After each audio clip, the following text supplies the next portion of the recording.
जय श्रीराम. हर हर महादेव. मी सचिन पाटील. सत्यशोधक विवाह नावाचा एक प्रकार मध्यंतरी आपण सगळ्यांनी पाहिला असेल. सत्यशोधक विवाह आणि शिवविवाह हे दोन प्रकार अजूनही चालतात. खास करून मराठवाडा विदर्भ प्रांतामध्ये, मराठा समाजामध्ये पर्टिक्युलरली, आणि नंतर मग माळी समाज आहे आणि इतर समाज आहेत. त्याच्यामध्ये माळी समाजात पर्टिक्युलरली सत्यशोधक विवाह आणि मराठा समाजामध्ये शिवविवाह. हे काय असतं तर डाव्या विचारसरणीने प्रेरित लोक एकत्र येतात आणि ठरवतात की बाबा आपल्याला ब्राह्मण बोलवायचं नाही लग्नामध्ये आणि कुठल्याही पारंपरिक पद्धतीने लग्न करायचं नाही. लोक अक्षता टाकतात तर आपण फुलांच्या पाकळ्या टाकायच्या. प्रत्येक गोष्टीला तिथे रिप्लेस केलं जातं कुठल्या तरी नवीन गोष्टीने किंवा दुसऱ्या गोष्टी, आणि अशा पद्धतीने विवाह सोहळे पार पाडले जातात आणि समाजामध्ये मी किती पुरोगामी आहे हे ठासवलं जातं. हा प्रकार मध्यंतरी खूप वाढला, आता परत तो कमी होतोय. परत लोक मूळ पदावर येत आहेत. वाढत नाही चाललेला हा, एका मर्यादेपर्यंत तो वाढला होता. मध्यंतरी खूप कुठेही गेलो तर ते सत्यशोधक विवाह, शिवविवाह अशा पद्धतीचं ऐकायला यायचं. आता कित्येक आईवडिलांनी मुलीच्या त्या अपेक्षा वगैरे किंवा ते सगळं ते मन मारून बिचाऱ्यांनी अशा पद्धतीचे लग्न केले आणि ज्या आदर्शांना डोळ्यासमोर ठेवून या लोकांनी ही लग्न केली, ज्या आदर्शांना डोळ्यासमोर ठेवून या लोकांनी घरातले देव बुडवलेत, देवारे खाली केलेत, तिथल्या प्रतिमा बदलवल्यात, सण सोडले, उत्सव सोडले, ते यांचे आदर्श काय करत आहेत की तुम्ही ज्या लोकांच्या सांगण्यावरून घरातले देव फेकून देत आहेत, स्वतःच्या प्रथा पद्धती परंपरा सगळं काही फेकून देत आहे, ते तुमचे जे आदर्श आहेत ते कुठल्या पद्धतीने वागत आहेत. आज आपला सामान्य कार्यकर्ता उठतो, सकाळ दुपार संध्याकाळ अडाणी अंबानीच्या नावाने शिवीगाळ करतो. अडाणीने देश बुडवलाय, अंबानीने देश बुडवलाय, आणि इथे सुप्रियाताईंच्या मुलीचं लग्न BKC मध्ये अंबानीच्या मॉलमध्ये होतं. लग्नाला तिथे अडाणी येतोय, लग्नाला मोहन भागवत येत आहेत, लग्न सुद्धा संघाच्या लोकांच्याच याच्यात केलेलं आहे, आपण सानिध्यात असलेल्या लोकांमध्येच केलेलं आहे. लग्न देवा ब्राह्मणांच्या साक्षीने झालेलं आहे, अंतरपाठ धरलेला आहे, मंगलाष्टक झालेली आहे. आपण तर मंगलाष्टक सुद्धा बदलली.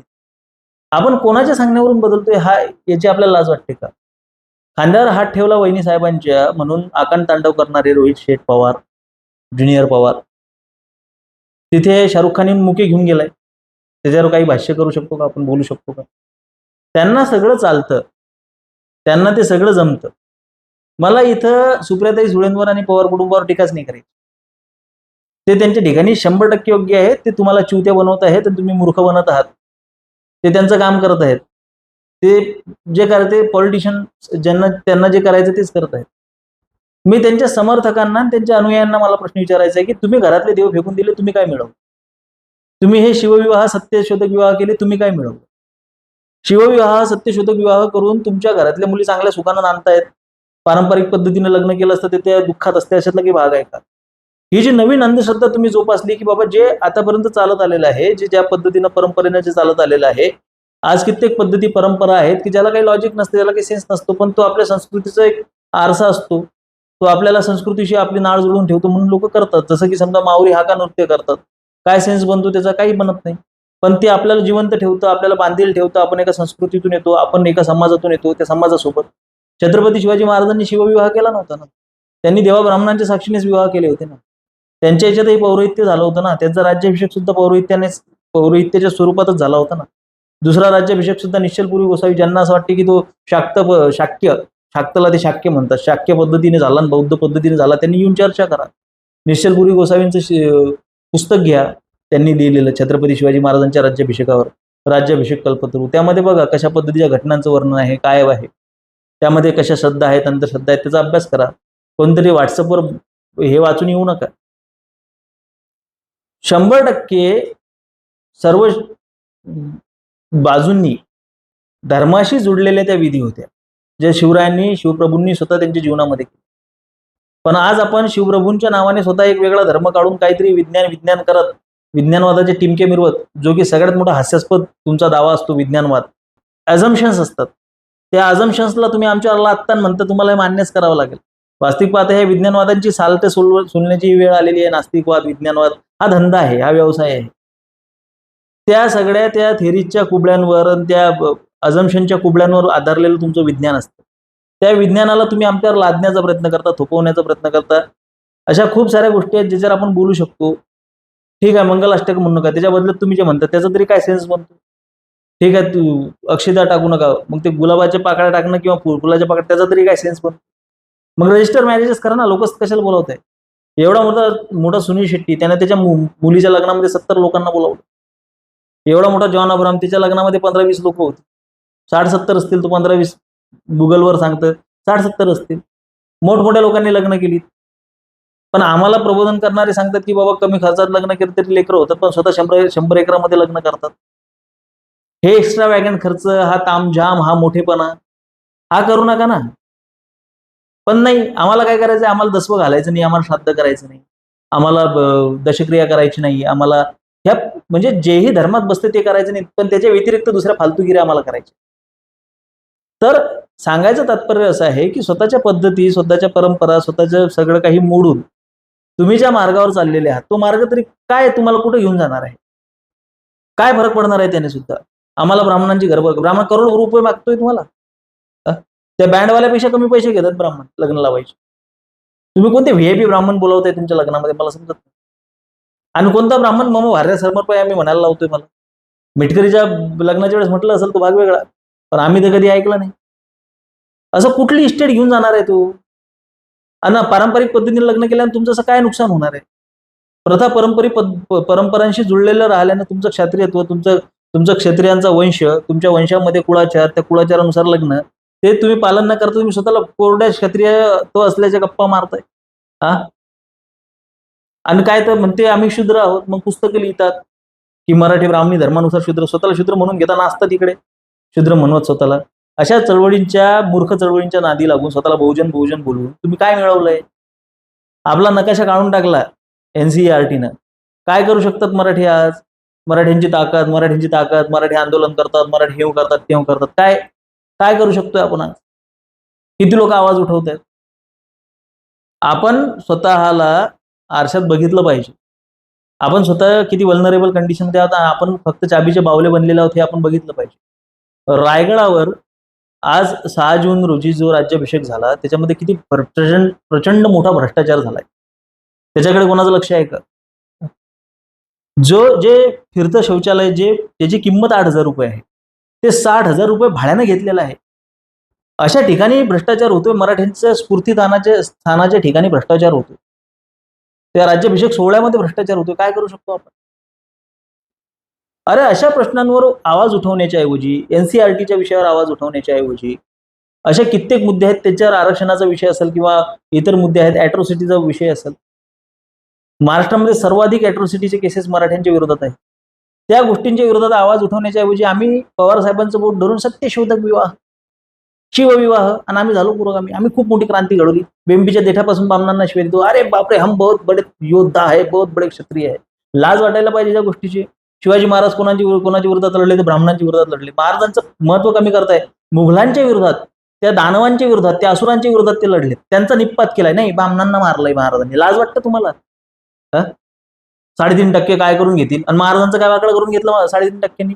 काय तर म्हणजे महाराजांची हत्या झाली, ब्राह्मणांनी हत्या केली. लाज वाटत नाही तुम्हाला? महाराजांचं एवढं मोठं गुप्तहेर खातं, महाराजांचे एवढे मोठे मुसद्दीपणा, महाराजांचं एवढं मोठं शौर्य, एवढा मोठा पराक्रम मारलं कोणा? ब्राह्मणांना. आणि कोणाच्या सांगण्यावरून? पवार साहेबांच्या सांगण्यावरून, की जयसिंग पवारच्या सांगण्यावरून, की त्या श्रीमंत कोकाटेच्या सांगण्यावरून? कोणाच्या सांगण्यावरून? 350 वर्षानंतर यांनी कोणते शर्लॉक होम्स लावून ते शोधून काढलेलं आहे. काय तर म्हणजे तुकोबारायांचा खून झाला. कसा काय झाला?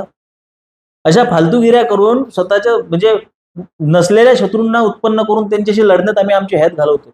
मराठवाड्यातल्या एखाद्या पोराला जर का विचारलं का रे बाबा तुमच्या इथं पाऊस पडत नाही, तुम्ही यशस्वी होत नाहीये, इथे उद्योग नाही आहेत, इथे कारखाने आहेत का? कारण म्हणजे शंभूराजांना ब्राह्मणांनी मारलं, शिवाजी महाराजांच्या राज्याभिषेकाला ब्राह्मणांनी विरोध केला. हे उत्तर असतात आमची.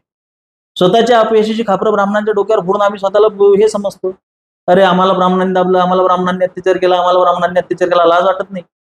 जोशी कुलकर्णी अभ्यंकरांनी तुमच्यावर अत्याचार केला, थू आहे तुमच्या जीवनावर, आणि त्यांनी अत्याचार केला, तुम्ही सहन केला, तुम्ही मरायच्याच लायकीच्या भोसडीच्या. काय नेरेटिव्ह आहे? आणि ज्या लोकांनी तुम्हाला हे शिकवलं ते काय करतात, ते ब्राह्मणांच्या मांडीवर जाऊन बसतात, त्यांच्या हातून लग्न करून घेतात, त्यांच्या घरात मुली देतात, त्यांच्याशी जुळलेल्या लोकांसोबत संबंध ठेवतात. गुजराती, सिंधी, मारवाडीच्या नावानं तुम्ही छाती पिटत बसता इथे, मराठी माणसाचा अधिकार मारला गेलाय. आणि ते काय करतायत? आपण स्वतःला बघितलं पाहिजे, आपल्याला लाज वाटली पाहिजे की ज्या लोकांची बोट पकडून आपण हे कामं करतोय, मराठी अस्मिता ज्या लोकांच्या नावावर आपण मराठी अस्मिता बोलत बसतोय, त्यांची अस्मिता ड्रायव्हिंग करते तिथं. अंबानीच्या लग्नामध्ये मागणं असतीये अस्मिता, मराठी अस्मिता, माहित आहे का? आणि आपण काय करतोय? कार्यकर्ते म्हणून एकमेकाची टाळकी फोडतोय. अरे मराठीपणा जिवंत ठेवण्यासाठी मराठी फक्त भाषा नाही, मराठी संस्कृती आहे. मराठी संस्कृती जिवंत ठेवण्यासाठी आपल्या घरातली नावं मराठी असली पाहिजे, आपल्या घरातलं वातावरण मराठी असलं पाहिजे, आपला पेहराव मराठी असला पाहिजे, आपलं खाद्य मराठी असलं पाहिजे, आपलं वाचन मराठी असलं पाहिजे, आपलं लिखाण मराठी असलं पाहिजे, आपली बोली भाषा आपण जपली पाहिजे. त्यामध्ये प्रमाण भाषेचा सुद्धा आदर केला पाहिजे. प्रमाण भाषेमध्ये भाष्य करणाऱ्यांनी बोली भाषांचा आदर केला पाहिजे. एकमेकांची मापं काढायला नको, एकमेकाच्या चुका काढायला नको. अशा पद्धतीने एकमेका सहाय्य करू अवघे धरू सुपंथ, अशा पद्धतीने मराठी समृद्ध केली पाहिजे, समृद्ध करत नेली पाहिजे. अशा पद्धतीने आपण मराठी शाळा जगवल्या पाहिजेत, मराठी शाळेमध्ये मराठी लोक जगवली पाहिजेत, मराठी लोकांना रोजगार मिळाला पाहिजे, त्यासाठी आपण प्रयत्नरत असलो पाहिजे. पण हे न करता, कुठलाही सकारात्मक काम न करता, फक्त याला मार त्याला माल, याला गाड त्याला गाड, इथे तोडफोड कर तिथे तोडफोड कर, आणि त्यांच्या नावाचे नारे द्यायचे आपल्याला. आणि त्यांनी काय करायचं? त्यांनी अंबानीची दयावरती करायची. या पद्धतीने तुम्ही केवळ कार्यकर्ते म्हणून तुम्ही सतरंजाच उचलत राहणार आहात, लक्षात घ्या. मी हिंदुत्वाची गोष्ट करतो, मी धर्माची गोष्ट करतो, पण मी जगद्गुरु तुकोबारायांचा पाईक सांगतो स्वतःला. मी कुठल्या पक्षाच्या सतरंजा उचलत नाही, कुठल्या संघटनेच्या नावाने नारे देत नाही. ज्याचं जे चुकलं त्याच्या विरोधात तिथं भाष्य करतो, भले व्ह्यूज कमी आले तरी चालतील. अरे स्वाभिमानानं जगायला शिका, पाठीचा कणा ताट ठेवा. लाचारीने किती दिवस तुम्ही चाटत राहणार आहात दुसऱ्यांची? हा विचार आपण केला पाहिजे. आणि या लोकांना ज्यांचा तुम्ही आदर्श म्हणता, बोले तैसा चाले त्याची वंदावी पाऊले, जो जे बोलतो त्याला ते बोलण्याचा तेव्हाच अधिकार आहे जेव्हा ती गोष्ट त्याच्या स्वतःच्या आचरणात असेल. जर का त्याच्या स्वतःच्या आचरणात ती गोष्ट नसेल तर त्याला ती भाष्य करण्याचा, त्याच्यावर बोलण्याचा अधिकार नाही. एवढी साधी अक्कल जर का आपल्या माणसांना, मराठी माणसांना नसेल, तर त्यांनी कुठल्या तोंडाने केवळ स्वतःचा काहीतरी आर्थिक फायदा होतोय किंवा स्वतःचा काहीतरी तिथे लागेबांधी आहेत आणि भाऊ करत त्यांची खुर्ची पुसून देऊन भाऊचं ढोंगण खराब झाला नाही पाहिजे, ही जर का तुमची फक्त हे असेल, मानसिकता असेल की फक्त भाऊची जोडीच आपल्याला आयुष्यभर चाटायची आहे, तर ते चाटुकारिता तुम्हाला मुबारक असो. स्वाभिमानानं जगा, शक्तिशाली होऊन जगा, नरव्याघ्र होऊन जगा, मराठीचे पाईक बनून जगा, संस्कृतीचे पाईक बनून जगा. हे फालतू धंदे, हे आमका विवाह ढमका विवाह, हे बंद करा. जे परंपरागत आलेलं, एकामेकाला राम राम घालायला शिका, रामाचं नाव घ्यायला शिका. जे परंपरेत होतं ते जिवंत करायला, त्याचं पुनरुज्जीवन करायला शिका. संपूर्ण जग स्वतःच्या मुळांकडे धाव घेतंय, संपूर्ण जग तिथेच जात आहे जिथून त्याची निर्मिती झालेली आहे. जगाच्याकडे उघड्या डोळ्यांनी बघा. आतापर्यंत मी जेही सांगत आलेलो आहे, चायनाबद्दल, जापानबद्दल, माझे जुने जुने व्हिडिओ उचलून तुम्ही बघा. आज संपूर्ण ट्विटरवर, सगळे फेसबुकवर, सगळीकडे तेच चाललेलं आहे. त्यांची रियालिटी एक्सपोज होती आहे, आणि हे तर मी कधीपासून सांगत आलेलो आहे. आणि हे अंबानी अडाणी सोबतचे हे पवार आणि ठाकरे कुटुंबांचे संबंध, याच्यावर मी कधीपासून भाष्य करत आलेलो आहे. हे फक्त गोष्टी आता उघड होत आहेत. अरे उघडा डोळे बघा, नीट जगाकडे उघड्या डोळ्यांनी बघा. स्वतःचं कशामध्ये उत्कर्ष आहे ते बघा. या रामाला सोडून, या संस्कृतीला सोडून, या परंपरेला सोडून, या आपल्या गाथा ज्ञानेश्वरीला सोडून, या भगवद्गीतेला सोडून तुम्ही कुठे जाणार आहात? स्वतःच्या संस्कृतीचे पाईक तुम्ही धड नीट होऊ शकले नाही, तर कुठला तरी सत्यशोधक विवाह करायचा, आणि कुठं शिवविवाह करायचा आहे, आणि कुठेतरी संस्कृती सोडायची, आणि कुठेतरी चौथाच कुठला संस्कार उभा करायचा आहे, गौरी गणपती घराच्या बाहेर काढायचे. हे करून तुमचा उत्कर्ष होणार काय? हीच गोष्ट आहे की आपल्या समाजाला मातीत घालत आहेत. ही साधी गोष्ट जर आपल्याला लक्षात येत नसेल, आणि आपलं पतन जर का आपण हातानं ओढून घेत असू, हेच का गरज, म्हणजे हीच कारण आहे की आज आपल्याला भीक मागायची पाळी येत आहे. अरे तुम्ही स्वतःच्या संस्कृतीसोबत, ती आई असते रे, तिच्याशी प्रामाणिक राहू शकले नाही, तुम्हाला लाता मारतायत लोक, काय चुकीचं आहे? ब्राह्मणात जात्यात आहेत, मराठी सुपातले मराठी जात्यात येण्याच्या आधी सुधरा, वेळ निघून जायच्या आधी सुधरा, आणि ह्यांची ज्यांची तुम्ही कास धरलेली आहे ती कास सोडा. माझे विचार पडत असतील तर सहकार्य असू द्या. धन्यवाद. जय श्रीराम. हर हर महादेव.